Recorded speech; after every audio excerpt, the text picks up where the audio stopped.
In a parallel world, an unprecedented move, the city of Chicago announced today that every officer currently serving in the Chicago Police Department, CPD, will be relieved of duty over the next 3 months, following the results of a scathing federal investigation uncovering widespread corruption, abuse of power, and internal cover-up spanning more than a decade.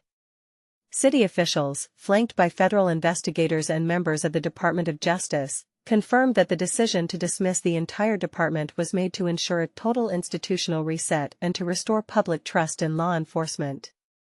"This is not a decision we made lightly," said Mayor Celia Ramirez during a packed press conference at City Hall. "But the findings left us no choice.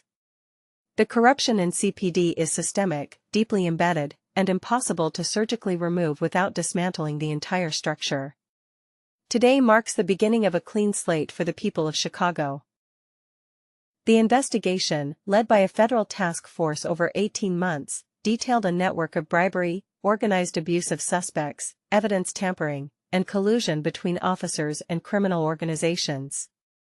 Over 300 current officers were directly implicated, with hundreds more under scrutiny for complicity or failure to report misconduct.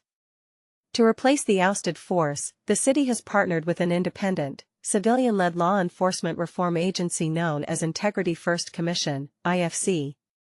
The IFC has already begun recruiting a new generation of officers, comprising military veterans, justice-focused public service candidates, and police academy graduates from across the country, with the explicit goal of eliminating local bias, long-standing internal networks, and legacy culture.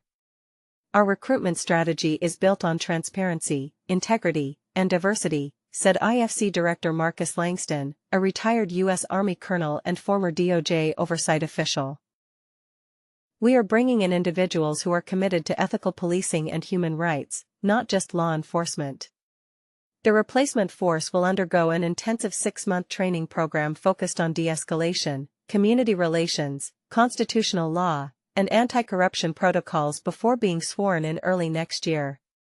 The new hires will operate under a completely revised code of conduct and oversight system that includes body camera transparency, community accountability boards, and regular psychological evaluations.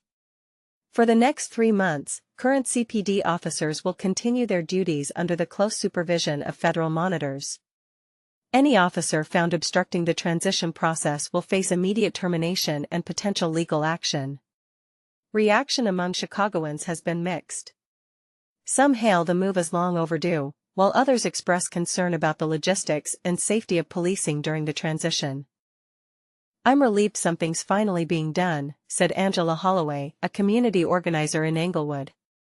"But I also want to know who's going to protect us in the meantime. We need safety and reform, not just headlines." Police union officials have blasted the decision as reckless and vindictive, vowing to file lawsuits and calling it a mass punishment of officers who were never implicated in any wrongdoing. Despite the backlash, Mayor Ramirez remained resolute.